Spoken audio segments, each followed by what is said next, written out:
Halo, selamat malam. Perkenalkan, saya Clara Tresya Purba dari kelas 12 IPA 3. Di sini saya akan menjelaskan mengenai kasus HAM yang ada di Indonesia, sesuai dengan materi pembelajaran kita pada bab 6, yaitu mengenai keadilan sebagai dasar demokrasi dan HAM. Nah, di sini saya akan menggunakan kasus penggusuran paksa masyarakat DKI Jakarta sebagai contohnya. Nah, kasus penggusuran paksa di Jakarta ini, dalam beberapa tahun terakhir, penggusuran paksa menjadi permasalahan serius di Jakarta.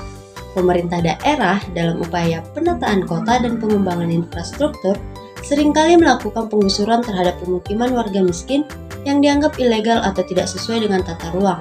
Meskipun alasan pemerintah adalah untuk kepentingan umum, dampaknya sangat merugikan masyarakat kecil yang telah tinggal bertahun-tahun di daerah tersebut. Banyak dari mereka kehilangan tempat tinggal dan penghidupan tanpa kompensasi yang layak. Kehilangan rumah dan akses terhadap sumber penghasilan ini dianggap sebagai pelanggaran hak asasi manusia, khususnya hak atas tempat tinggal yang layak dan kehidupan yang bermartabat.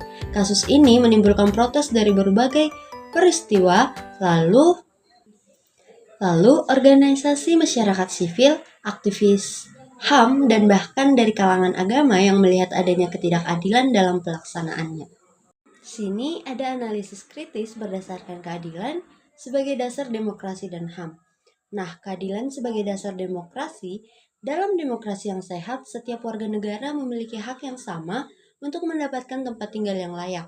Penggusuran paksa tanpa solusi yang memadai adalah bentuk ketidakadilan sosial yang mengancam hak-hak dasar masyarakat miskin. Demokrasi seharusnya melindungi hak-hak tersebut, bukan justru mengabaikannya.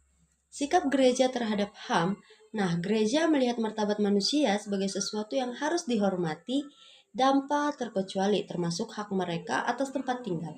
Tindakan yang menyebabkan penderitaan bagi mereka yang lemah dan tidak berdaya bertentangan dengan nilai-nilai kasih yang sesuai dengan perintah Tuhan Allah kita. Nah, di sini ada beberapa solusi untuk mengatasi hal tersebut. Yang pertama, ada keterbukaan dan partisipasi masyarakat dalam pengambilan keputusan sebagai bagian dari demokrasi. Warga yang terkena dampak perlu dilibatkan dalam dialog atau musyawarah sebelum keputusan penggusuran dilakukan. Pemerintah harus transparan dalam memberikan informasi, mengingat penggusuran ini berdampak langsung pada kehidupan banyak orang. Yang kedua itu ada penyediaan tempat tinggal alternatif yang layak. Gereja dapat mendorong pemerintah untuk menyediakan solusi tempat tinggal alternatif bagi mereka yang digusur. Sesuai dengan standar kehidupan layak, pendekatan ini sejalan dengan prinsip keadilan dan perlindungan HAM. Yang ketiga, ada pendidikan HAM di kalangan pemerintah dan masyarakat gereja. Bersama masyarakat sipil, bisa mengadakan edukasi HAM yang mengedepankan nilai-nilai kasih dan keadilan. Dengan pendidikan ini, diharapkan pejabat dan juga masyarakat bisa lebih memahami pentingnya hak atas tempat tinggal sebagai bagian dari hak asasi manusia. Beberapa ada nats Alkitab yang berkaitan dengan kasus seperti tadi. Yang pertama itu terdapat pada Matius 5 ayat 9. Ayat Alkitab ini menyatakan, "Berbahagialah orang yang membawa damai, karena mereka akan disebut anak-anak Allah."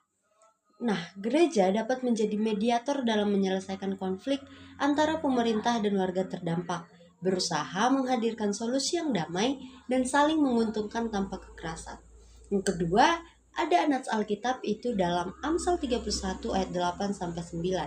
Dikatakan, "Bukalah mulutmu untuk orang yang bisu, untuk hak semua orang yang merana. Bukalah mulutmu, hakimilah dengan adil dan belalah hak orang yang tertindas dan yang miskin." Gereja memiliki kewajiban untuk bersuara membela hak-hak mereka yang tertindas oleh ketidakadilan. Gereja perlu mendorong pemerintah untuk mempertimbangkan solusi yang manusiawi, seperti penyediaan tempat tinggal alternatif atau kompensasi yang layak. Nah, sekian dari pemaparan saya mengenai kasus HAM yang ada di Indonesia. Sekian, saya ucapkan terima kasih. Dan apabila ada tutur kata saya yang salah, saya mengucapkan mohon maaf dan saya akan memperbaikinya di tugas yang selanjutnya. Sekian dan terima kasih.